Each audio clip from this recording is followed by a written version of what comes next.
Bonjour mes bien-aimés, le plus grand ennemi du chrétien, c'est le chrétien. Nous abordons ce thème cette semaine pour dire que on a tendance en fait à regarder toutes nos difficultés, à regarder toutes les épreuves par lesquelles nous passons, à regarder ce qui nous arrive autour de nous, même quand les personnes peuvent nous attaquer d'ailleurs. On a tendance à se dire, c'est la faute de lui, c'est la faute de l'un, c'est la faute du diable, c'est la faute... Et même parfois dans nos difficultés, et même parfois dans nos combats, il y en a parmi nous, et je sais que personnellement, ça m'est déjà arrivé de dire, c'est la faute de Dieu. J'en parlais récemment par rapport à l'impudicité. Je me disais, il y a des moments où je faisais des trucs que j'ai dit, Seigneur, c'est ta faute parce que tu ne m'as pas délivré. Donc, on vit des choses comme ça où on va accuser le diable, on va accuser les marabouts, on va accuser tout le monde, sauf prendre nos responsabilités. Sauf prendre nos responsabilités et se dire que peut-être, je dois me remettre en question. Le thème, donc, je vous l'ai dit à l'instant, le plus grand ennemi du chrétien, c'est lui-même. Je voulais écrire, ton plus grand ennemi, c'est toi-même. C'est la même chose, c'est juste que je voulais faire un titre générique.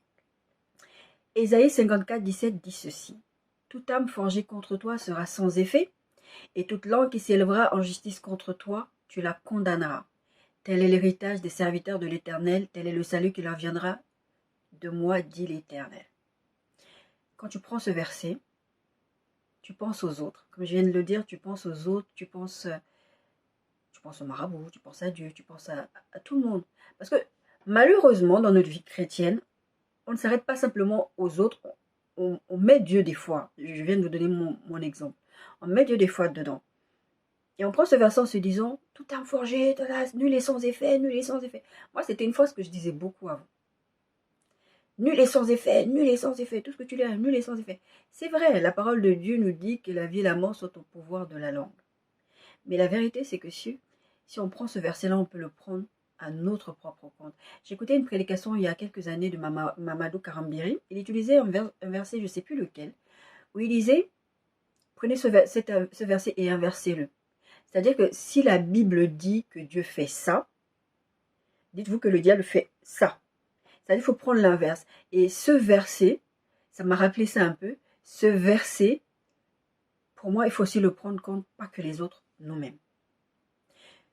Toute langue qui s'élèvera en justice contre toi. Des fois, nous élevons nos propres langues contre nous-mêmes. Et je viens de vous donner le verset qui dit, la vie et la mort sont au pouvoir de la langue. Des fois, nous-mêmes, avec nos propres mots, nous détruisons nos vies. Et nous n'avons pas conscience et nous pensons que c'est la faute de quelqu'un qui a fait ceci, qui a fait cela. Le diable ne fait que ramasser les paroles que tu utilises contre toi-même pour les utiliser contre toi-même. On verra tout au long de ce message que le diable ne fait qu'agir là où tu lui as laissé la porte ouverte. Sinon, il ne peut pas. On a déjà abordé ce thème et je vous assure, je l'aborderai régulièrement. Parce que je sais qu'on est beaucoup découragés, on traverse tous des moments compliqués et on a besoin, même si on sait les choses, on a besoin de les réentendre et les réentendre. Je vous disais la semaine dernière dans la prédication que je partageais avec vous, c'est que il faut parler à son âme. Pourquoi je dis de parler à son âme? Parce que ton âme, quand tu nais de nouveau, tu es sauvé, c'est vrai. Ton esprit, je le disais la semaine dernière, est régénéré illico. Tout de suite, tu deviens une nouvelle créature, les choses anciennes sont passées comme dit la parole de Dieu. Mais ton âme a emmagasiné des choses depuis que tu es né, dans la famille dans laquelle tu as grandi, dans l'église dans laquelle tu es allé, les gens que tu as fréquentés. Ton âme a emmagasiné des choses et ces choses-là, il faut les déconstruire. Et il faut opposer à ton âme la parole de Dieu. C'est la parole de Dieu qui va t'emmener, qui va éclairer ton sentier. On verra tout au long de ce message. C'est la parole de Dieu qui va changer ta situation. Je vais vous donner un petit exemple pour vous prendre cet exemple-là. Ma fille n'a pas spécifiquement peur du noir. Elle n'a pas peur du noir. Mais quand tout est noir, ça la stresse un peu. Elle ne voit pas. En fait, une fois on est parti à la mer, on s'était dit, allez, vas-y. Avec son père, on était parti à la mer. On avait dit, bon, allez, vas-y, on va aller à la mer. On prend le dernier bus, on y va, et puis on rentre à pied. On savait que ça allait être on n'aurait plus de bus pour revenir, en fait. On a décidé de prendre le risque de partir à pied et de monter après la côte et tout ça. Et non, moi déjà, ma propre difficulté de phobie, c'était galère, mais j'ai réussi avec l'aide de son papa de passer cet endroit-là qui était très très compliqué. À un moment donné, on est arrivé à un endroit où, en fait, quand on est parti du bord de la mer, il faisait noir, mais pas de nuit noire. Et puis l'endroit où on était, c'est un endroit, c'est balnéaire un peu. Il y a des restaurants, il y a plein de trucs. Mais en tout cas, il y a des lumières qui font que quand nous, on est passé par là, c'était pas effrayant, c'est peut-être un grand mot, mais en tout cas, ce n'était pas dérangeant. Mais à un moment donné, on a traversé un chemin. Il y a un chemin entre ces endroits où il y a les restaurants et le centre-ville où j'habite. Il y a des champs. Et cet endroit où il y a des champs, il n'y a pas de maison, il n'y a pas de lumière, il n'y a pas de réverbère. Et ma fille, en fait, ça, c'est un truc qui la stresse énormément. Pourquoi? Pas parce qu'elle a perdu un, mais elle m'a expliqué, c'est parce qu'en fait, elle ne voit pas devant ses pieds. Elle ne voit pas ce qui est devant. Et comme elle ne voit pas ce qui est devant elle, elle n'a pas besoin d'une grande lumière. En fait, comme elle ne voit pas ce qui est devant elle, ça l'a stressée. Et du coup, ça l'effrayait un peu. Parce que elle ne pouvait pas voir où elle mettait ses pieds. Elle ne savait pas s'il n'y avait pas une bestiole. Elle a commencé à s'imaginer des choses. Et ça lui fait la même chose dans l'eau, dans la mer. Quand elle a fait du surf, elle me dit, maman, j'aime pas être dans l'eau parce que je ne vois pas ce qu'il y a dedans. Et en fait, la Bible dit que la parole de Dieu éclaire notre sentier, que sa parole est une lampe à nos pieds. Et si nous prenons l'habitude de nous confier en Dieu, de nous confier en sa parole, on n'a pas besoin de voir le grand tableau. Comme des fois, quand Dieu nous parle, on veut que Dieu nous dise des grandes choses, alors que non, Dieu, en fait, il va nous dire des petites choses. Il va nous dire petit à petit, il faut que tu vois juste devant toi. Dieu veut que tu vois devant toi. Des fois, il va te donner, tu connais ta destination. On connaissait notre destination, on savait qu'on rentrait à la maison, on savait où on allait. Mais c'était la première fois qu'on faisait ce chemin-là, entre le moment où on a quitté la plage et le moment où on rentrait à la maison, le chemin, on ne le connaissait pas. On l'avait fait en voiture, on l'avait fait en bus, mais on ne l'avait jamais fait à pied. En tout cas, moi, je ne l'avais jamais fait à pied. Son père non plus, je crois. Elle le faisait des fois à vélo. Donc, normalement, elle connaissait le chemin. Mais là, il faisait noir, elle était à pied, on était à pied. Et elle avait besoin de voir devant elle. On a besoin de voir devant nous. Parce que la vérité, c'est que l'ennemi fait dans nos vies, c'est de faire en sorte qu'on ne voit pas ce qui se passe, qu'on manque de connaissances. Osée, je vous ai donné ce texte la dernière fois.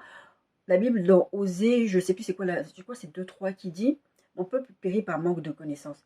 Satan, quand tu le fais que tu ne connaisses pas qui tu es, tu ne connaisses pas ton identité, et tu ne saches pas en fait la parole de Dieu, les promesses qui sont attachées au fait que tu sois enfant de Dieu, pas que les promesses, mais les devoirs aussi, les choses que tu ne dois pas faire dont on a partagé pendant 5 semaines là qui viennent de s'écouler.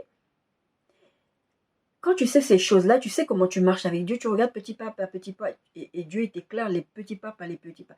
Je vous ai dit, le Seigneur, notre Dieu, est un Dieu de processus. Ne cherchez pas à accomplir ou à vivre des grandes choses avec lui. Et le problème, c'est que tout ce que Dieu veut faire avec nous, tu vas capoter parce que il y a plein de choses qui se passent à l'intérieur de toi et le diable, il va utiliser ça contre toi. 1 Pierre 5, 8, 10 dit ceci. Soyez sobres, veillez. Soyez sobres, veillez. Votre adversaire, le diable, rôde comme un lion rugissant, cherchant qu'il dévorera. Résistez-lui avec une foi ferme, sachant que les mêmes souffrances sont imposées à vos frères dans le monde. Le Dieu de toute grâce qui vous a appelé en Jésus-Christ à sa gloire éternelle, après que vous ayez souffert un peu de temps, vous perfectionnera lui-même, vous affermira, vous fortifiera, vous rendra inébranlable. Oui, le diable, il a l'affût, il cherche des occasions pour nous faire tomber, pour nous faire du mal, et nous, on ne doit lui laisser aucune opportunité d'agir dans nos vies. Et la problématique, c'est que c'est vrai que là, quand je suis en train de parler, vous avez l'impression que mon message n'est pas notre ennemi, c'est le diable. Mais pourquoi je vous dis ça? Parce que notre ennemi, c'est le diable. La Bible dit c'est notre ennemi, c'est notre adversaire. C'est pas l'adversaire de Dieu, c'est notre adversaire. Mais il ne va jamais faire au-delà de ce que nous lui autorisons. Notre premier ennemi, c'est nous-mêmes. Le diable, il ne va faire que s'engouffrer là où il va trouver une porte ouverte. Il est à l'affût, il rôde, il cherche qui dévore, il cherche à qui va faire du mal, il cherche qu'il va détruire, il cherche qu'il va tuer. Mais il ne peut pas directement te tuer, il veut t'emmener toi à ce que tu te tues toi-même. Littéralement et au figuré aussi. Jacques 4, 7 dit, soumettez-vous donc à Dieu. La première étape, c'est soumettez-vous à Dieu. Résistez au diable et il fuira loin de vous. La première chose, c'est la soumission à Dieu. On a parlé beaucoup de désobéissance et des choses là où Dieu ne veut pas nous voir. Si on se soumet à Dieu, ça va être facile de résister au diable. Mais si on ne se soumet pas à Dieu en premier, ça va être très difficile de résister au diable. Et on va tomber dans des pièges que l'ennemi aura tendus sur notre chemin. Parce qu'on ne s'est pas en premier soumis à Dieu. Le diable agit stratégiquement. Il a une stratégie qui est très bien rodée depuis des millénaires qu'il est sur ces terres. Il connaît les hommes par cœur. Quand on regarde les histoires, moi je suis très passionnée, si vous regardez mes vidéos depuis le début, je vous dis ça régulièrement, je suis très très passionnée par les histoires criminelles. Et en fait, les histoires, c'est toujours les mêmes. Les crimes, les machins, c'est toujours les mêmes. Le diable connaît l'être humain par cœur. Il sait comment nous toucher, il sait comment nous faire tomber. Il sait parce qu'il a des stratégies et sa principale stratégie, c'est d'attaquer systématiquement notre foi et notre identité. Si Satan attaque ta foi, c'est parce qu'il sait que ta foi, c'est la base de comment tu fonctionnes avec Dieu. C'est la base de comment tu avances avec Dieu, comment Dieu va te donner des choses. Je vous ai dit la semaine dernière ou la semaine d'avant, je ne sais plus trop, que le manque de foi peut empêcher Dieu d'agir dans nos vies. Et Satan, il sait que si tu te fais perdre ta foi, Dieu a dit quelque chose, il va t'emmener à faire quelque chose. Et en fait, la finalité, c'est que lui, il ne va rien faire. Il va te suggérer, il va te harceler. À la fin, c'est toi qui fais. C'est pour ça que je dis que ton propre ennemi, c'est toi. C'est pas le diable, parce que le diable, il peut être là, agir, faire ceci, faire cela. Mais au final, ce n'est pas lui qui va faire l'acte, c'est toi. C'est toi. Hébreux 11:6 dit ceci. Ça, la foi, il est impossible de lui être agréable, donc d'être agréable à Dieu. C'est un verset que je vous utilise très souvent, mais c'est important parce que c'est la base de notre fonctionnement avec Dieu. C'est la base du fait que Dieu marche avec nous, comment on marche avec lui au quotidien. Ça, la foi, il est impossible d'être agréable à Dieu parce qu'il faut croire déjà en Dieu et en plus croire que Dieu exauce nos prières, qu'il rémunère ceux qui le cherchent, ceux qui le cherchent. Et Satan va venir travailler là-dessus pour que toi, tu renonces. Pour que toi, tu perdes la foi, pour que toi, tu perdes cette communion que tu as avec Dieu, que tu as avec le Saint-Esprit, et que tu arrives à toi-même renoncer. Le diable, ce qu'il veut, c'est que toi, de toi-même, tu décides que non, je ne peux plus. Non, je ne veux plus. Non, je reste. Pourquoi Satan ne peut pas attaquer Dieu. Ce que je dis là, c'est très très bête. Satan nous attaque, nous, en tant qu'humains. Satan attaque même les anges. Il est parti se battre avec, je ne sais plus, il est parti se battre, c'est le Nouveau Testament qui relate cette histoire où il est allé se battre avec l'ange, je crois c'était Gabriel, pour récupérer le corps de Moïse. Il se bat même avec les anges, il se bat avec nous, il n'a peur de rien. Par contre, Dieu est Dieu. Dieu est Dieu, Dieu sait qui il est. Dieu n'a pas besoin de prouver qu'il est Dieu. C'est nous, en fait, qui avons une image de Dieu. C'est nous qui nous donnons une image de Dieu. La Bible dit en Exode 3, 13, 14 que 3, 13, 14, Moïse dit à Dieu, j'irai donc vers les enfants d'Israël et je leur dirai, le Dieu de vos pères m'envoie vers vous. Mais s'ils me demandent quel est son nom, que leur répondrai-je? C'était le temps où Dieu a envoyé Moïse délivrer le peuple. Et en gros, il se dit, mais comment je vais aller leur parler? Je vais leur dire, enfin, le gars il débarque. Dieu lui dit, va délivrer mon peuple, tu vas aller voir Pharaon, tu vas faire ceci, tu vas faire cela. Mais en qualité de quoi je vais faire ça? Comment je vais faire ça? Comment je vais arriver? Je vais leur dire, qui m'envoie? Ben, Dieu lui dit, verset 14, Dieu dit à Moïse, je suis celui qui suis. Et il ajouta, c'est ainsi que tu répondras aux enfants d'Israël, celui qui s'appelle je suis m'a envoyé vers vous. Dieu ne se définit pas par ses attributs. Les attributs que nous donnons à Dieu, c'est nous les humains qui donnons à Dieu, ce sont des attributs que nous lui donnons parce que nous avons expérimenté quelque chose avec Dieu. C'est comme on entend Jéhovah Jireh, Jéhovah Shalom, etc. Par exemple, Jéhovah où il y avait Jireh, le Dieu qui pourvoit. Genèse 22, 13, 14. Abraham donna à ce lieu le nom de Jéhovah Jireh, c'est pourquoi l'on dit aujourd'hui à la montagne de l'Éternel, il sera pourvu. Jéhovah Rapha ou Yahweh Rapha, le Dieu qui guérit, Exode 15, 26. Jéhovah Nissi, l'Éternel ma bannière, c'est l'Éternel ma bannière par rapport à fait qu'ils avaient vaincu les Amalécites et Moïse bâtit un autel, lui donna pour nom l'Éternel ma bannière, Exode 17, 15. Jéhovah où il y avait Shalom, le Dieu de paix, etc. Vous trouverez plein d'attributs comme ça de Dieu, Mais ça, c'est nous, les êtres humains qui ont donné ces noms-là à Dieu. Mais Dieu, il ne se définit pas par ses attributs-là. La seule chose qu'on sait de Dieu, sur son attribut principal, c'est l'amour. C'est que Dieu est amour, il est de l'amour pur. D'accord? Et le fait est que Dieu, il est. Vous allez comprendre pourquoi je ne suis pas en train de digresser. Vous allez comprendre pourquoi je suis en train de vous parler de ça. Dieu n'a pas besoin de prouver qu'il est. Il est suffisamment sûr de lui pour dire à Moïse, va leur dire que je suis celui qui est. C'est nous, en fait, dans nos expérimentations avec lui, qu'allons lui dire, oh, le Dieu qui m'a sorti du chômage. Moi, je lui ai donné un nom, le Dieu de 23h59. Pourquoi?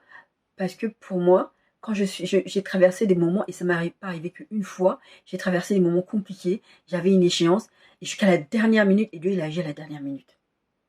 C'est moi qui lui ai donné ce nom-là, parce que c'est comme ça que je l'ai expérimenté. Et tous ces autres qui lui ont dit, parce qu'ils ont connu la paix avec lui, on dit Jéhovah Shalom, etc., etc. Il y en a plein d'attributs. Si vous allez sur Internet, sur Google, vous tapez les différents noms de Dieu, vous verrez, il y a tout plein d'attributs. Mais Dieu, lui, il est global. Il est Dieu. Satan sait qui est Dieu. Et encore, il sait les attributs de Dieu, mais Dieu est Dieu. Son but à lui, c'est de t'arracher de la main de Dieu. De t'arracher de la main de Dieu. Et comment il va faire ça? Je vous ai dit ça à l'instant. C'est de t'emmener toi-même à renoncer. C'est t'amener toi-même à renoncer. C'est t'amener à t'enlever la main de Dieu. De celui qui peut pourvoir, de celui qui est ton Dieu de paix, de celui qui est ton Dieu d'amour, de celui qui est le Dieu qui guérit. Et pour comment il va faire ça? Il va utiliser tes circonstances de tous les jours pour te dire, tu vois, là, Dieu, il n'agit pas. Tu vois là comment tu souffres? Tu vois là, cette situation t'intéresse pas. Tu crois que Dieu, il t'aime ou tu crois que c'est comme ça qu'on aime les gens en leur faisant souffrir? Satan est limité dans ce qu'il peut faire avec nous. Et comme il sait que Dieu est Dieu, il sait, c'est Job 1,12 qui dit ça, qui dit, c'était par rapport à Job, bah oui, je vous ai donné la référence, il dit, je veux faire quelque chose et Dieu lui dit, oui, tu fais, puisque tu crois qu'il m'aime cet homme-là parce que je lui donne des choses. Ok, attaque-toi à lui, mais tu ne touches pas à sa vie. Dieu a laissé Satan toucher à ses biens, à ses enfants, mais pas la vie de Job. La façon dont vous expérimentez Dieu, sachez que Dieu reste Dieu. Il est celui qu'il est. Tu lui attribueras tous les noms que tu veux, selon la façon dont tu l'auras expérimenté. Mais sache que Satan est limité dans son action vis-à-vis de toi. Je vous dis très très souvent que si Dieu a besoin de t'enseigner quelque chose, si Dieu veut t'emmener quelque part, s'il faut qu'il utilise le diable, s'il sous-traite chez le diable, parce que lui, il ne peut pas faire le mal, et sait que le diable peut faire le mal, il va le faire. Il a utilisé le diable avec Job pour arriver à ce que Job, à un moment, à la fin du livre de Job, chapitre 42, Job dit à un moment donné, mon oreille avait entendu parler de toi, maintenant mes yeux t'ont vu. Dieu laisse faire le diable parce qu'il veut t'emmener à ce que tu aies une conclusion. Puis tu dis, ah ouais. Mais toi, pendant que tu es dans la situation, apprends à adorer Dieu. Satan est limité dans son action. Il faut vraiment que chacun d'entre nous, je vais vous le dire et je vais vous le redire, c'est important qu'on ait des piqûres de rappel, comme les vaccins. Vous savez, vous allez prendre une dose, après on dit il y a un rappel, et après, il faut qu'on ait des piqûres de rappel. Même si on l'a déjà dit, on va le répéter, je vais le répéter. Il y a des choses que vous allez voir, je vais répéter tout le temps. C'est important parce que peut-être que tu passes par une saison qui fait que tu as besoin d'entendre ce message-là aujourd'hui. Peut-être que tu ne vas pas aller regarder toutes les vidéos que j'ai publiées jusqu'à maintenant et peut-être que cette vidéo, elle va être là dans 10 ans si Jésus n'est pas revenu avant ou si je suis pas, même si je suis morte, les vidéos elles resteront là. Mais en tout cas, peut-être que là, tu vas aller regarder des vidéos et tu vas regarder cette vidéo. C'est cette vidéo-là qui va te parler. Parce que même si j'aborde très souvent les mêmes thèmes, je ne les aborde pas de la même façon. Donc peut-être que c'est cette vidéo-là qui va te parler plus que les autres vidéos. Parce que peut-être tu es dans cette saison où tu te dis, oui, effectivement, il faut que je corrige mon attitude. Il faut que je corrige mon attitude. Satan, comme je disais, il va vous pousser à faire des choses. Le but, c'est de t'amener à renoncer à ton identité d'enfant de Dieu, perdre la foi et te pousser ultimement au suicide. C'est un sujet que on n'aborde pas beaucoup. Moi, je peux l'aborder très facilement et je pense que je l'aborderai beaucoup plus longuement dans une autre vidéo. Parce que je suis passée par là. J'ai fait 5 ans de psychiatrie lourde avec TS à la clé. J'ai fait ça parce que j'en pouvais plus. En fait, on parle d'étoiles, tu as une étoile sur lui. Le diable ne sait pas tout sur toi, mais il sait des choses. Il savait qu'il y avait une prophétie qui parlait de Jésus. Et il a fait massacrer des enfants pour empêcher Jésus de venir sur la terre. Quand Satan voit comment les gens fonctionnent avec vous, très petits déjà, il va vouloir vous détruire depuis l'enfance. Et moi, ça a été depuis l'enfance. Les violences sexuelles, les violences, tout ce que j'ai pu vivre, c'était pour m'amener à la destruction. Pour arriver à un moment donné dans ma vie où je dis non, c'est bon. Parce que quand tu vis épreuve sur épreuve, la santé, les violences, les machins, les peines de cœur, tout ça, tu arrives à un moment donné, tu dis, où est Dieu? Où était Dieu? Qu'est-ce qui s'est passé là? Et à un moment donné, c'est amené ultimement à la mort. Le but de Satan, c'était que je meure. Et clairement, il a essayé pendant des années, mais il te harcèle, je vous assure. Il vous harcèle au quotidien.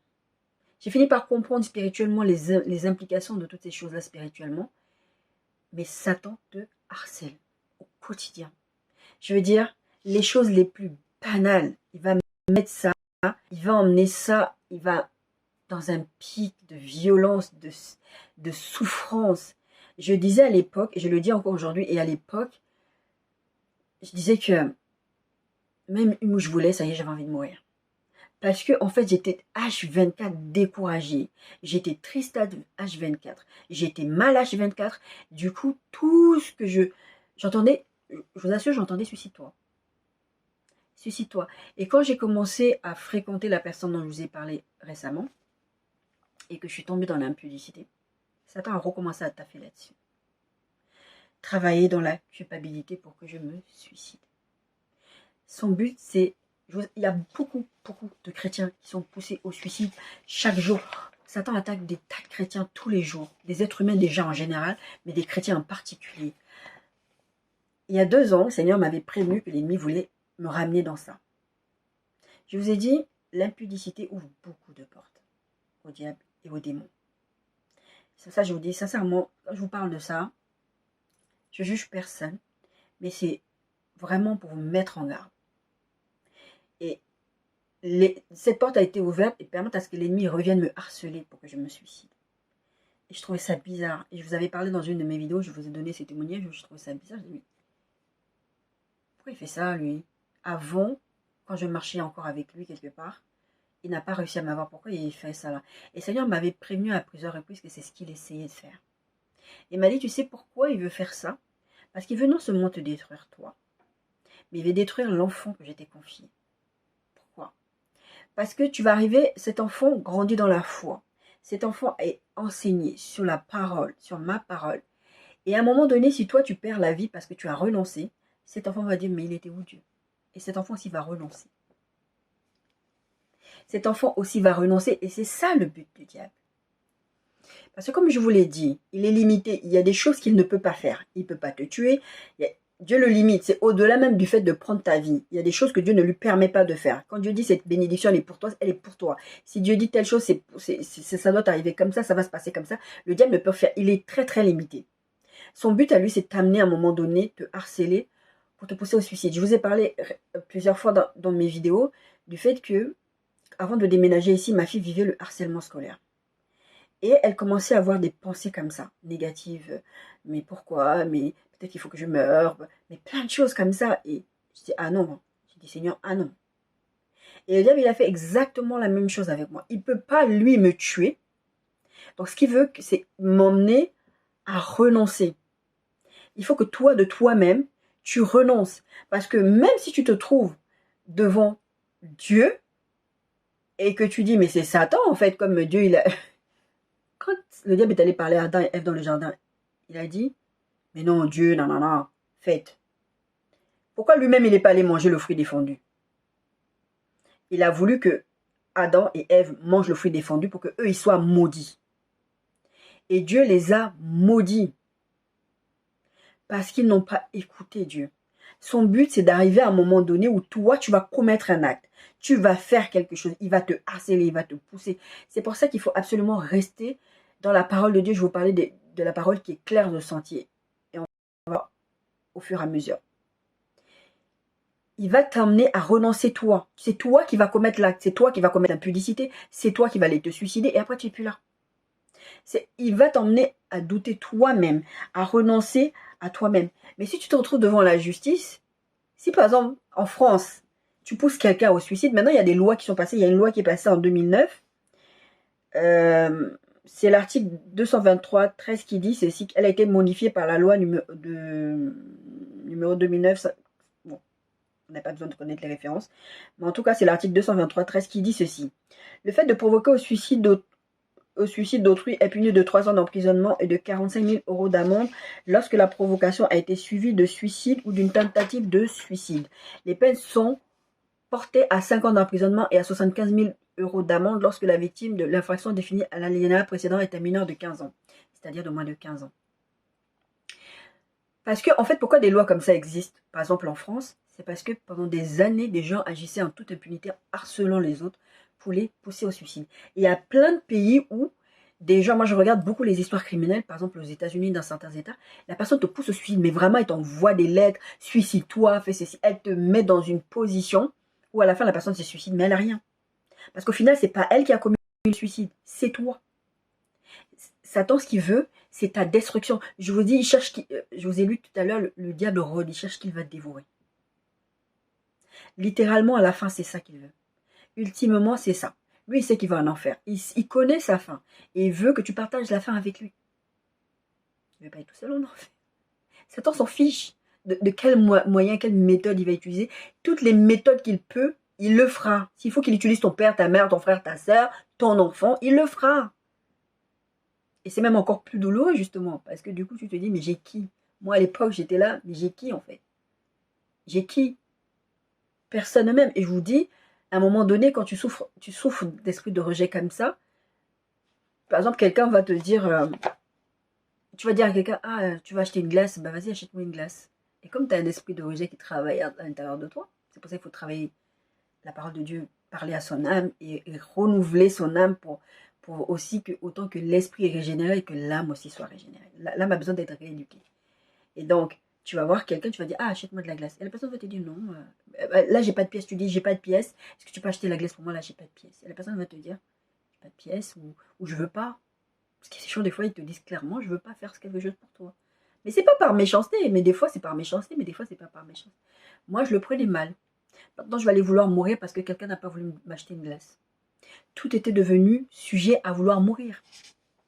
Et c'est du harcèlement permanent, c'est de t'emmener tout le temps à dire que ta vie est nulle. Tu es malade, ton foyer ça ne va pas, tes enfants ça ne va pas. Qu'est-ce que Dieu y fait? Qu'est-ce que tu es au chômage depuis je ne sais pas combien de temps? Vous savez depuis combien d'années j'ai des soucis de santé? Il y en a plusieurs que Dieu a guéris. J'avais des migraines atroces pendant des années. J'avais fait une IRM au cerveau pour ça, parce que j'avais eu un malaise, je ne sais plus si c'était dans le train ou chez moi, ou je ne sais plus. Je me suis retrouvée à la Riboisière, on m'a fait une IRM, on m'a dit vous avez les ventricules atrophiés. J'arrivais même plus à avoir de fou rire. Et Dieu, c'est-à-dire que quand je voulais rire, ça me faisait un blackout. Je devais me stopper de rigoler. Je ne pouvais plus avoir de fou rire. Est-ce que vous imaginez vivre sans pouvoir avoir un fou rire? C'est encore une autre façon pour le diable de te mettre dans une position où il attaque, où tu ne peux même plus rire. Tu ne peux même plus profiter de la joie de ton salut. Et le Seigneur m'a sorti de ça. J'ai eu des problèmes de diabète. Le Seigneur m'a guéri de ça. J'étais dans la dépression sévère. Aujourd'hui, les médecins, ils mettent encore dans leur dossier certains trucs comme ça, mais parce qu'eux, ils partent du principe qu'une fois que tu as eu telle maladie, tu as cette maladie-là à vie. Et moi, ça me fait rigoler. Je dis, mais je ne suis plus dedans. C'est vous, là, vous êtes parti. Moi, j'ai déménagé. Vous n'êtes plus à la bonne adresse avec moi. Mais son but, c'est t'amener là et te dire, suicide-toi. Prends-toi. Fais ceci. Et moi, c'était ça. Il me parlait comme ça, suicide-toi. Il y a 1 an, 2 ans, il est venu me dire ça en plein milieu de mon sommeil. Suicide-toi. Jusqu'à ce que le Seigneur, le matin, m'a dit, le voleur, il est venu cette nuit. Je dis, mais il est venu faire quoi? Il est venu te prendre. Il ne peut pas me prendre. Il ne peut pas me prendre littéralement, il ne peut rien me faire. Mais il va faire quoi? Il va m'emmener à faire ce que lui ne peut pas faire lui. C'est un peu comme vous fonctionnez. Moi, je prends souvent l'exemple du diable en disant, le diable, c'est comme un ex jaloux. Tu changes d'homme, littéralement, tu vas vers Dieu, et lui, il veut te dire, mais non, lui, tu le connais pas. Moi, tu me connais au moins. Et va t'emmener, il va t'isoler, il va te manipuler. Le diable, c'est comme les hommes, aujourd'hui, qu'on appellerait des pervers narcissiques, des sadiques. Au quotidien, il te fait voir un enfer pour te pousser à faire quelque chose. Et ces gens-là, devant les gens, vous savez, les visages qui sont très gentils. Ah non, c'est bizarre, hein. Quand toi, tu vas aller te plaindre, moi, j'ai eu une amie comme ça dans le passé, et j'avais un ex très très toxique, qui avait l'âge plus même de mon père, et très très très toxique le monsieur.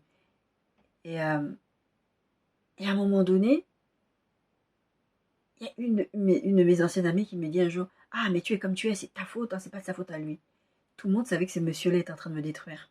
Enfin, que le diable, en tout cas, bon, à l'époque, j'étais pas au Seigneur, mais que le diable était en train d'amener elle, il a réussi à la manipuler pour lui faire comprendre que c'est pas moi le problème, c'est elle. Le diable fait ça, il va t'emmener à ce que toi, tu vas faire. Lui, il va dire, c'est pas moi, hein. C'est pas moi. Quand j'étais petite, à chaque fois qu'il y avait quelque chose, quelqu'un dans la fratrie faisait une bêtise, ma mère a demandé qui a fait ça. C'est pas moi.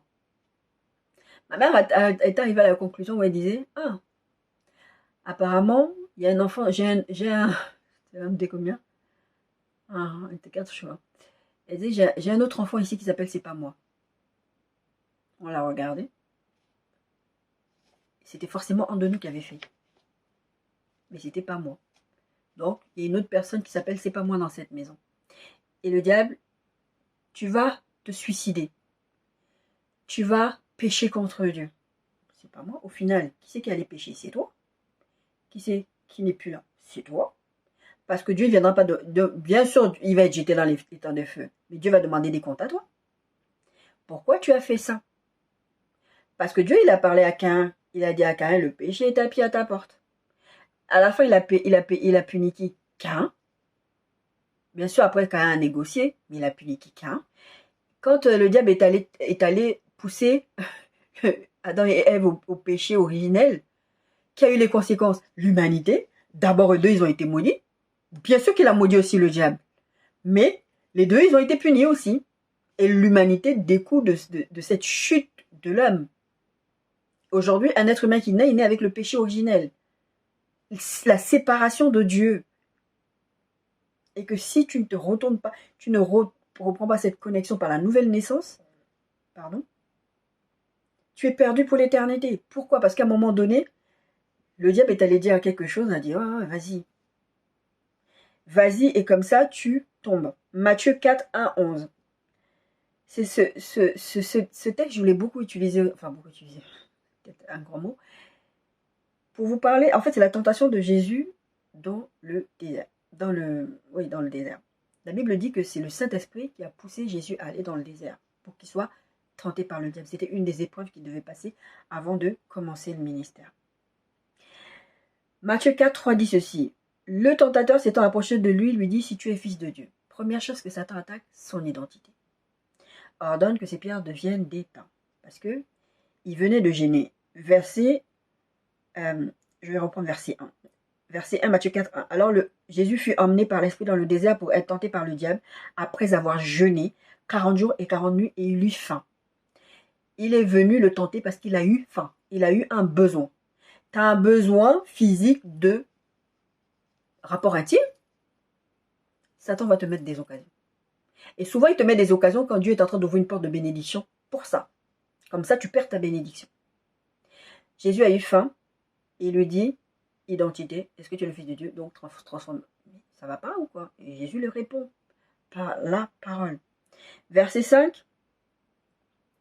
Le diable le transportant dans la vicette, le plaçant sur le haut du temple. Je vous ai déjà parlé de ce verset en vous disant, mais il l'a littéralement transporté. Il l'a soulevé. Et il l'a emmené au haut du temple. Vous ne pensez pas que s'il pouvait tuer Jésus, il allait le jeter là? Il connaissait en fait pourquoi Jésus était là. Vous voyez bien dans certains versets où, par exemple, avec l'histoire des pourceaux, ou quand il passe à côté d'une personne qui est possédée, il dit, ah, mais Jésus, qu'est-ce que tu me fais? Ton temps n'est pas encore venu, tout ça, tout ça, tout ça. Ils savent les démons, ils savaient. Et si il connaissait le but pour lequel Jésus était venu sur la terre, n'oublions pas que Satan était dans le ciel à un moment donné. Et il y a des prophéties qui parlent de la venue de Jésus. Et ce même Satan le transporte, il ne peut pas le tuer. C'est pour ça que je vous disais depuis tout à l'heure, Dieu lui fixe des limites. Il y a des choses qu'il ne peut pas faire. Dieu l'a laissé le transporter. Est-ce que Dieu ne va pas lui dire pose mon enfant, ça ne va pas ou quoi? Tu le soulèves, tu veux l'amener où? Moi, en tant que parent, je vois mon enfant que le diable soulève, il veut le mener en haut du table, je lui dis, mais toi, tu es malade? Tu poses mon enfant tout de suite. Je lui aurais dit ça. Dieu l'a laissé faire. Parce que le diable ne pouvait... C'était l'épreuve de Jésus. Le diable ne pouvait rien faire de plus. Il n'allait rien lui faire. Verset 8, le diable le transporta encore sur une montagne très élevée, lui montra tous les royaumes et la gloire de Dieu. Satan va te harceler au quotidien. En fait, il va même, là, quand il lui montre les royaumes et la gloire et leur gloire du monde, il dit en plus, il dit à Jésus, mais si tu me te prosternes et tu m'adores, je vais te donner tout ça, parce que tu vois, moi je les ai reçus. Satan, il va même aller te proposer les choses que Dieu a mis en toi. Ce que Dieu t'a déjà donné. Jésus sait que l'or et l'argent appartiennent à Dieu. Où est-ce que j'ai mis ça? Parce qu'en fait, finalement, je ne suis pas vraiment l'or de... AG 2, 8 dit ceci. L'argent est à moi et l'or est à moi, dit l'Éternel des armées. Tout ce qui est sur la terre appartient à Dieu. L'or et l'argent appartiennent à Dieu. Dieu a créé le ciel et la terre. Dieu a tout créé. Dieu a créé les premiers êtres humains. Il leur a donné l'autorité. Il leur a dit de dominer sur tout. Il leur a donné la première semence. C'est lui qui a créé l'homme et la femme en premier. Maintenant, vous devez vous multiplier. Et le diable, il va venir te proposer ce que Dieu a mis en toi. Il y a une chose que vous devez comprendre. Quand vous voyez les sorciers, les marabouts, les médiums, moi, quand j'étais plus jeune, avant que je comprenne un peu les choses spirituelles, je pensais que les médiums, c'était du fake. Bon, bien sûr, il y a du fake dans les marabouts, les médiums, tout ça, il y a du fake. Mais il y a des gens qui voient vraiment des choses. Je pensais que ce n'était pas possible, il n'y a que Dieu qui voit les choses. Donc ces gens-là, c'est faux. Mais la vérité, en fait, c'est que Dieu a fait un dépôt. En fait, quand tu viens sur cette terre, Dieu a mis des choses en toi. Ça veut dire que moi, j'en suis convaincue. Pourquoi? Parce que la parole de Dieu dit, c'est Jérémie, quand Dieu parle avec Jérémie, il dit, je te connaissais déjà avant même que tu sois sur cette terre, j'avais déjà fait de toi prophète des nations. Ça veut dire que cet enfant-là avait déjà des aptitudes en lui. Que peut-être, quand il était plus jeune, parce que là, il est très très jeune quand Dieu l'appelle. Je ne sais pas s'il il était adolescent, il me semble même. 17 ans, je ne sais plus, il était très très adolescent. Moi, j'ai vu ma fille agir. J'ai vu ma fille agir, elle a grandi dans la foi. J'ai vu comment Dieu l'a utilisé, mais puissamment. Donc, les marabouts, tout ça là, des gens qui agissent avec les principes de Dieu, je vous en ai parlé récemment, qui agissent avec des principes de Dieu. Mais c'est des choses que Dieu a déjà déposées en toi. Et Satan vient te proposer un contrat avec lui. Et il va t'emmener à faire ce que tu ne dois pas faire pour pouvoir obtenir des choses qui sont déjà en toi. Et en fait, comme tu n'as pas la connaissance, tu penses que c'est des choses que Satan te donne, puisque Dieu ne te donne pas. Mais en fait, Dieu a mis des choses en toi, il te les a déjà données, mais il y a juste un temps d'éclosion. Et Dieu est un Dieu de processus. Et si tu refuses les processus de Dieu, tu vas vouloir faire éclore quelque chose qui ne doit pas éclore à ce temps-là. Et du coup, tu vas dire, bah, Dieu, il ne sert à rien, je vais aller voir un marabout, je vais aller voir un féticheur. Il y a des pasteurs qui font les fétiches. Moi, le Seigneur m'en a parlé personnellement, et j'ai vu des témoignages d'hommes de Dieu qui ont dit que, en fait, pour avoir plus de pouvoir, plus de puissance, mais ça, c'était après que le Seigneur m'en ait parlé. J'ai vu ces témoignages, j'ai dit, ah oui, donc c'est que le Seigneur... Bon, non pas que je doutais, mais j'en avais jamais entendu parler avant que le Seigneur m'en parle. Donc, il vient te proposer des choses qui sont en toi pour t'emmener à la destruction. Et il va te proposer, et c'est un peu les contrats qu'on vous fait signer, des contrats avec les petits trucs en bas de page. Je sais pas si vous avez regardé le film Shrek, je crois que c'était le 4e ou le dernier Shrek. Il y avait un monsieur dedans qui s'appelait le nain tracassin. Ouais, moi j'aime bien les dessins animés. Enfin, avant j'aimais beaucoup les dessins animés.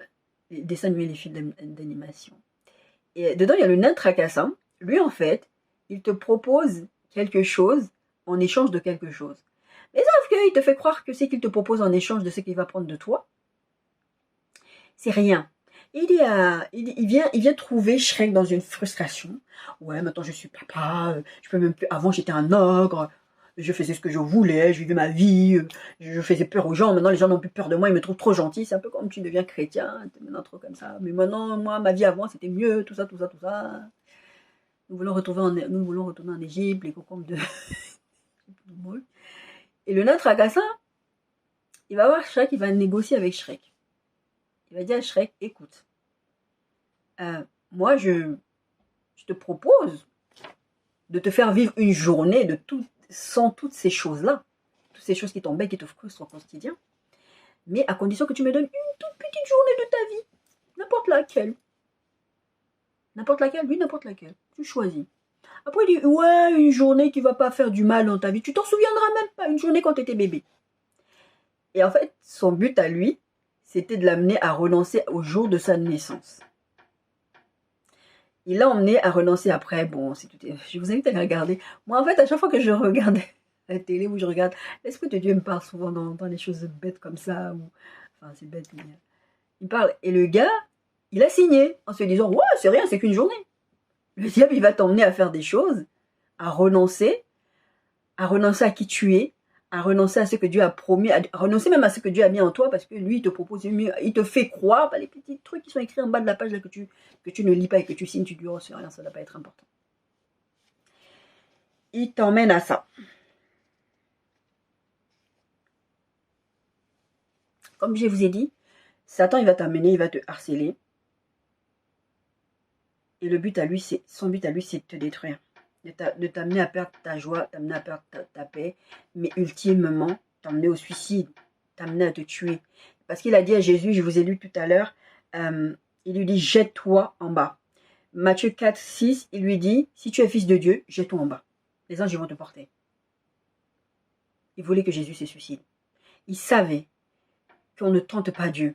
Et que si Jésus avait sauté, Jésus serait mort.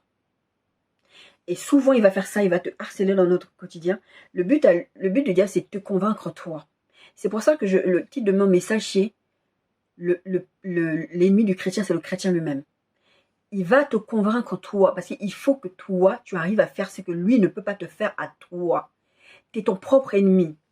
Il y a une série que je regardais à l'époque, il y a quelques années, je sais plus, je pense qu'elle passe plus à la télé. En tout cas, je ne l'ai plus vue depuis très très longtemps. De toute façon, je ne regarde pas tellement à la télé, mais en tout cas, c'est une série qui s'appelait Close to Home. Quand je préparais, en fait d'ailleurs c'est sur cette série-là que le Saint-Esprit m'a parlé de ce message. C'est sur cet exemple-là. En fait, cette série, c'était une procureure qui s'appelle Annabelle Chase. C'était ça son nom de personnage. Elle est procureure ou procureur adjoint, je ne sais plus trop. Et en fait, il y avait un type qui a tué sa femme. Toutes les preuves étaient contre lui. Tout était vraiment contre lui. C'était genre, il a tué sa femme et vraiment. Donc, il a pris un avocat renommé, réputé, tout ça, vraiment il payait cher. Le type était riche et il voulait s'en tirer. Il voulait pas. Il a voulu faire croire que bon, sa femme s'était suicidée ou je ne sais plus qu'est-ce qu'il essayait de faire croire comme histoire. Et à un moment donné, l'avocat de la partie, je vous passe les détails, je vous résume rapidement. L'avocat de la partie adverse, donc de ce monsieur, est allé voir cette dame, Annabelle, procureur adjoint, lui disant, écoute, moi je pense que on a de quoi se battre. Tu as vu déjà la tête des jurés, comment ils étaient dans la salle? Tu as vu la tête des gens? Regarde mon client, il est beau, il est riche et tout. Il va s'en sortir. Tu te rends compte? Parce qu'aux États-Unis, c'est ça. Il faut une personne. Si j'arrive à convaincre une personne, eh bien mon client il sera acquitté. Et elle a dit, non, ton client ne sera pas acquitté. Il y a des preuves qui montrent que c'est lui, il y a tout ça, tout ça, tout ça. Il y avait tellement de preuves contre le monsieur. Elle était sûre de son fait. Elle a dit, il sera condamné. Je ne négocie pas avec toi. Et le procès se passe, les témoignages se passent, et à un moment donné, le juré part en délibération. Et en plein milieu de la nuit, je crois, parce qu'ils peuvent faire ça aux États-Unis, c'est pas seulement dans les films, parce que leurs films, c'est basé souvent sur des choses. Des fois, je regarde des films, je dis, ah tiens, j'avais vu cette histoire de criminel quelque part. C'est basé souvent sur des histoires réelles. Et sur leur système, sinon ça ne ferait pas très très vrai, dirons-nous. Et donc, en plein milieu de la nuit, il convoque le procureur adjoint, l'avocat de la partie adverse, le juge, les jurés, il les convoque, il dit, bah voilà, on a des questions à poser. Et donc du coup, Annabelle, elle commence à...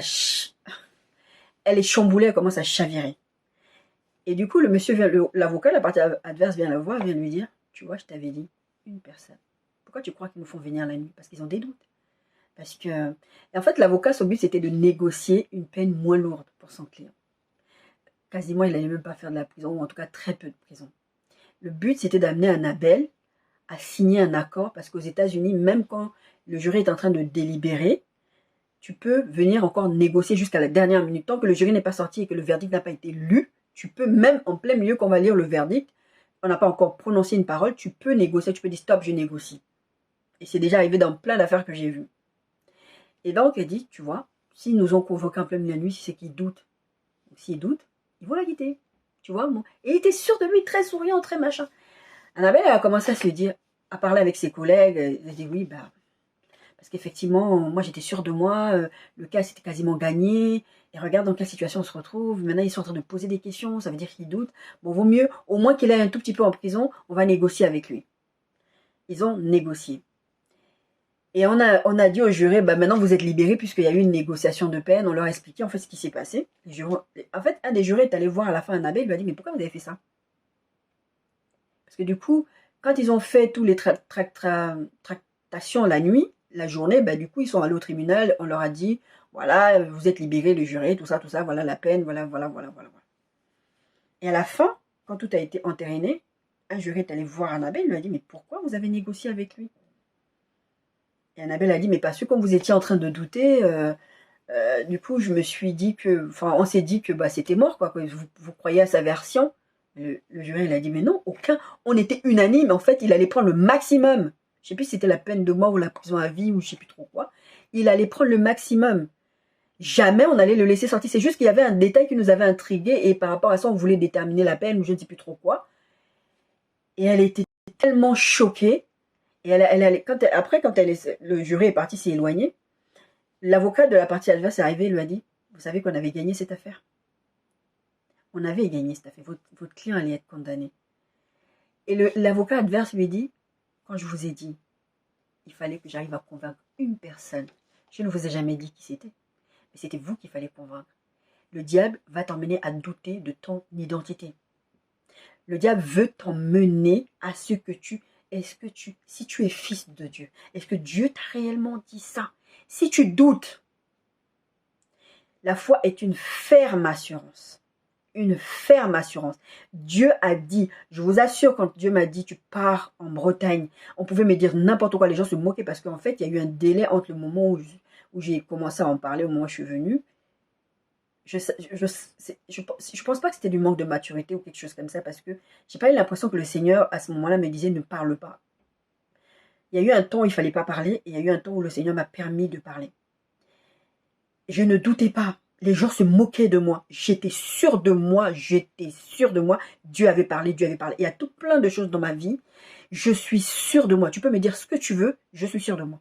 Sauf si peut-être que le seul moment où ça peut capoter, c'est quand je vais voir un résultat bizarre. Et je vais dire, ah, peut-être que là, c'était moi. Mais la plupart du temps, 90% du temps, on va dire. Parce qu'il y a 3 sources. Il y a Dieu, il y a le diable, il y a nous-mêmes. Donc, quand Dieu me parle, la plupart du temps, je savais. Je veux dire, tu pouvais me dire, c'est comme l'histoire des 500 euros dont je vous ai parlé la dernière fois pour mon futur conjoint. Je savais. Dieu avait dit ton futur conjoint, il allait mettre 500 euros dans ton compte. Je savais. Je veux dire, tu peux me dire tout ce que tu veux, je savais. Le diable s'est amené à retirer ta foi.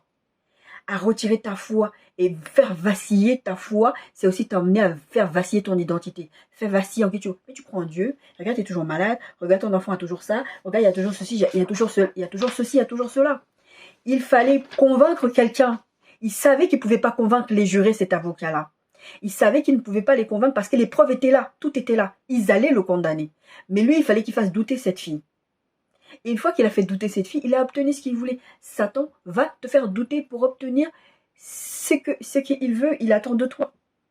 Parce que s'il peut t'enlever un peu de ta joie chaque jour, un peu de ta paix chaque jour, un peu de ta communion avec Dieu chaque jour, ça fait son bonheur, lui. Ouais, l'enfer. L'enfer, c'est un grand mot parce que tous les jours, tu peux te rattraper avec Dieu. Mais s'il peut te voler ça tous les jours, s'il peut t'emmener à toi douter tous les jours, est-ce que Dieu a vraiment dit ça? Est-ce que Dieu a dit que vraiment tu vas devenir pasteur?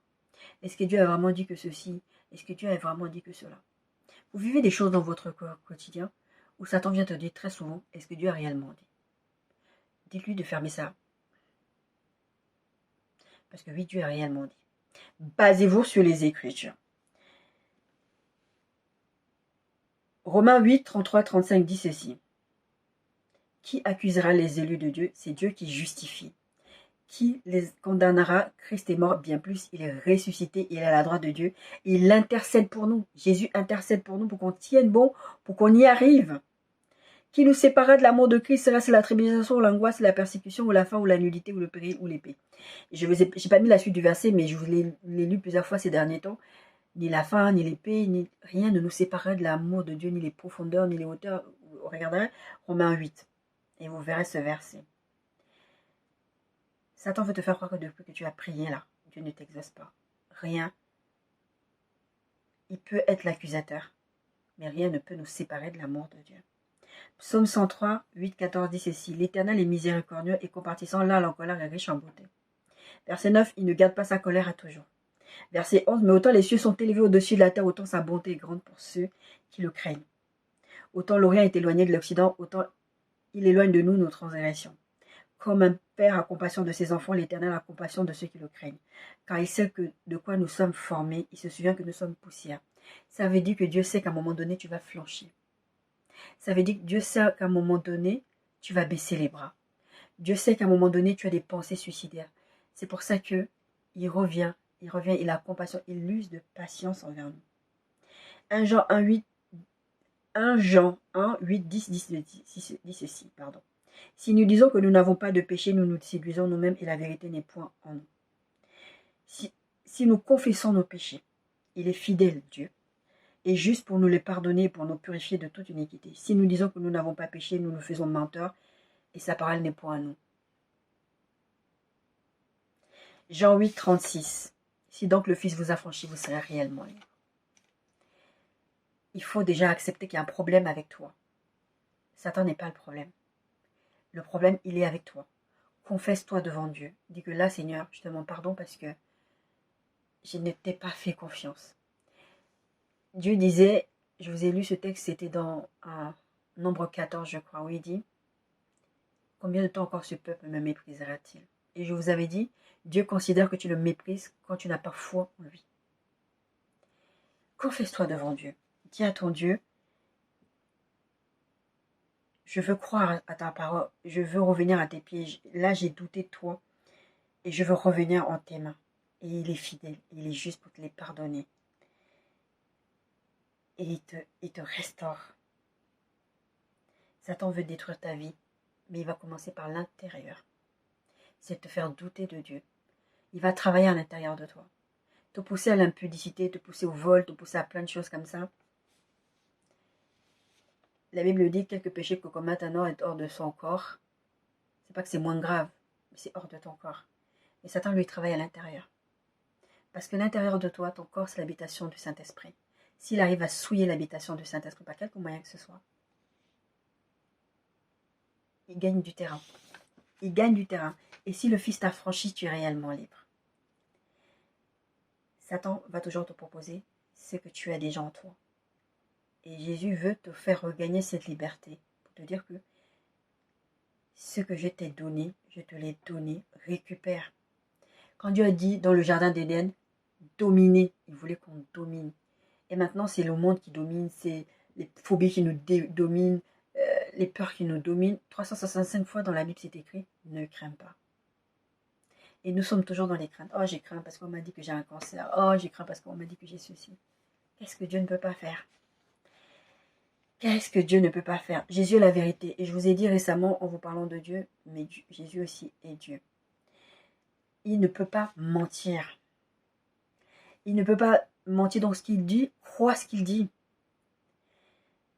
C'est pas parce que tu as une réalité qui est devant tes yeux, je vous ai déjà parlé de ça quand je vous ai parlé de vérité et de réalité. Jésus, il est la vérité. Ta réalité, tes circonstances, c'est réel. C'est pas peut-être comme certains médecins me disent ou m'ont dit dans le passé, c'est dans ta tête. Parce que tu es psychologiquement comme ça. Tu as une réalité. Dieu connaît ta réalité. Et Dieu, il te dit, moi, je veux pas que tu aies peur. Jésus vient te dire, je suis la vérité. Appuie-toi sur la vérité. Jean 14, 1, Jésus dit que votre cœur ne se trouble point, croyez en Dieu et croyez en moi. Croyez en celui qui dit qu'il est la vérité et qui nous a prouvé maintenant et qui est allé mourir pour nous, quoi. Croyez ce qu'il dit. Romains 8, 1 et 14 à 17 dit, il n'y a donc maintenant aucune condamnation pour ceux qui sont en Jésus-Christ. Donc si tu es en Christ, quel que soit ce que tu as fait là, confesse tes péchés devant Dieu, il n'y a aucune condamnation pour toi. Car tous ceux qui sont conduits par l'Esprit de Dieu sont fils de Dieu. Et vous n'avez point reçu un esprit de servitude. Vous n'êtes pas esclaves, ni du péché, ni du diable, ni de vous-même, pour être encore dans la crainte. Mais vous avez reçu un esprit d'adoption par lequel nous crions Abba Père. Verset 16, l'Esprit lui-même rend témoignage à notre esprit que nous sommes enfants de Dieu. Or, si nous sommes enfants, nous sommes aussi héritiers. Héritiers de Dieu et co-héritiers de Christ, si toutefois nous souffrons avec lui, afin d'être glorifiés avec lui. Si tu as quand même atteint certaines zones, là, je vous ai dit, confessez-vous devant Dieu. Répentez-vous, Agé 2,9 dit ceci. La gloire de cette dernière maison sera plus grande que celle de la première, dit l'Éternel des armées. Et c'est dans ce lieu que je donnerai la paix, dit l'Éternel des armées. Avant d'arriver à la gloire, il faut passer par la croix. Dieu est un Dieu de processus. La croix, c'est dur. Des fois, toi-même, tu es ton propre ennemi, tu fais des choses. Et des fois, Dieu va t'amener dans des processus. Mais c'est pas grave que ce soit Dieu, le diable ou toi-même. Il y a toujours une porte de sortie en Jésus-Christ. Avant d'arriver à la gloire, il faut passer par la croix. Matthieu 16, 24, 17 dit, alors Jésus dit à ses disciples, si quelqu'un veut venir avec moi, qu'il renonce à lui-même, qu'il se charge de sa croix et qu'il me suive. Renonce à toi, renonce à tes désirs, renonce à vouloir comprendre aussi les choses, parce que l'ennemi de nous-mêmes, au-delà de la culpabilité de toutes ces choses-là, c'est aussi parce que des fois, il nous arrive des choses, on veut comprendre. Mais Dieu, des fois, il ne nous explique pas. Et du coup, on va avoir tendance à sortir de la main de Dieu parce qu'on ne comprend pas. Parce que, et du coup, en fait, encore une fois, comme je disais tout à l'heure, c'est toi qui perds du temps. C'est toi qui te retrouves dans la situation où tu perds du temps. Parce que tu fais du temps. En anglais, c'est tantrum, mais en français, je ne sais pas comment. Tu fais une crise. Comment on appelle ça? Tu fais une crise comme les enfants, genre, tant que tu me dis pas, moi, je ne vais pas plus loin avec toi. De toute façon, t'es peut-être Dieu, t'es peut-être mon père, mais tant que tu fais pas ce que. Non, moi, je veux comprendre. J'ai vécu un moment compliqué quand mon cousin est décédé, j'ai pas compris. 22 ans, partir comme ça, un enfant qui est né dans le Seigneur avec un nom prophétique. J'ai dit, Seigneur, pourquoi? Pourquoi? J'ai pleuré pendant des semaines. Seigneur, est-ce qu'il était sauvé? Seigneur.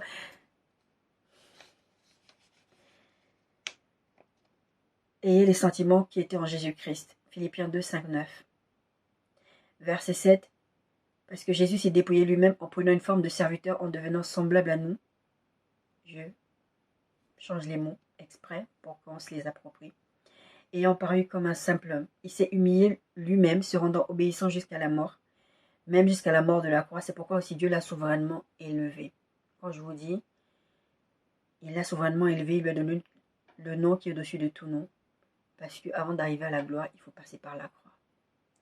Prends ta croix, prends ce qui te pèse, renonce à toi-même, renonce à la peur. Juste faire ces prières simples, Seigneur, je veux renoncer à la peur. Je renonce à la peur. Je renonce à être le propre maître de ma vie. Parce que tu es ton propre ennemi aussi, parce que tu veux être le maître à bord. Tu as besoin de contrôler ta vie. Tu as besoin de contrôler ton environnement. Et c'est très, très humain. Dieu s'est fâché contre son peuple parce qu'ils lui ont demandé un roi alors qu'il était leur roi. Et on veut tellement contrôler notre environnement, contrôler tout ce qu'on vit, qu'on veut que Dieu fasse à notre sorte, en fait, à notre façon. Et après, c'est difficile. Ésaïe 54. Je vous prierai vraiment de tout lire Ésaïe 54. Mais en tout cas, c'est un encouragement. Verset 15 qui dit, si l'on forme des complots, cela ne viendra pas de moi. Quiconque se liguera contre toi tombera sur ton pouvoir. Le pouvoir, tu l'as acquis à la croix en Jésus-Christ. Rien ne peut t'atteindre. Résiste au diable. Oppose au diable la parole de Dieu comme Jésus l'a fait. Oppose-toi à la parole de Dieu. En fait, je vous ai parlé du diable parce que le message, c'était le diable qui vient contre nous. Mais c'est pas le diable, c'est nous. En fait, c'est nous qui allons poser les actes. C'est de parler à notre âme, parlez à votre âme, opposez la parole de Dieu à votre âme. À chaque fois que vous allez, Dieu va vous dire des choses, le diable va venir vous parler, il va vous dire non, regarde, tu n'es pas guéri. Oppose la parole de Dieu. Par ces meurtres-ci, je suis guéri. Là, je vous ai pas lu Ésaïe 54, mais lisez Ésaïe 54. Tu ne seras plus stérile, tu ne seras plus ceci. Tout plein de promesses dans la parole de Dieu vous amènent à là. Vous devez rééduquer votre âme. Quand on prend, il y a des gens qui sont spécialisés pour rééduquer des chiens. Des chiens qui ont été maltraités, qui ont vécu des choses. On dit non, c'est fichu pour ce chien-là. Il y a des êtres humains comme ça qui commettent des crimes, qui font des trucs parce que c'est fichu pour eux, parce qu'ils ont grandi dans des environnements, dans des choses difficiles. Une fois, je regardais un reportage chez ce monsieur qui s'appelle Jeffrey Dahmer, qu'on fait maintenant la grande pub dessus. Et je me rappelle à l'époque, il y a quelques années en arrière, ça m'avait fait pleurer. Tout comme l'autre dame aussi, je sais plus comment elle s'appelait cette dame-là. C'était une blonde Warnos, quelque chose comme ça. Ça m'avait fait pleurer. Parce que ces gens-là, il aurait suffi. Tu sentais que il aurait suffi que ces gens-là soient aimés. Soient aimés. Rééduquez votre âme. Donnez de l'amour à votre âme. Une fois, le Saint-Esprit, j'étais en train de jeûner, j'étais en train de prier. Et mon âme était en train de bombarder. Les courses, la bouffe, tout ça. Et tais-toi, voilà, parce que je suis dans la présence du Seigneur. Arrête de faire ça. Le Saint-Esprit m'a dit, parle bien à ton âme. Tu vas la blesser. Une âme, c'est comme un enfant. Si une âme est déjà blessée, il faut la rééduquer avec de la patience. Un enfant, il faut parler. Ton âme, il faut parler.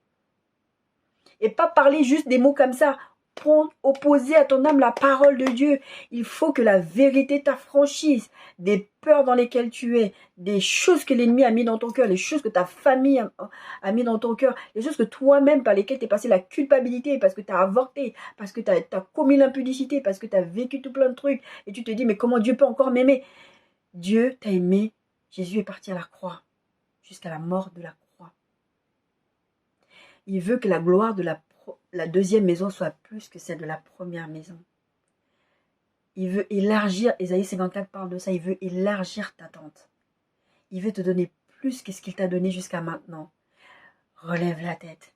C'est Dieu qui disait à Caïn, le péché est tapis à ta porte. Relève la tête. Relève la tête, mon bien-aimé. Relève la tête, ma bien-aimée.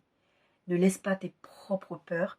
Ne laisse pas ces choses, même si c'est l'ennemi qui est venu te les mettre dans la tête, au final, c'est toi qui agis. Ne laisse pas la culpabilité, ne laisse pas toutes ces choses-là venir t'empêcher de rentrer dans la gloire de la seconde maison.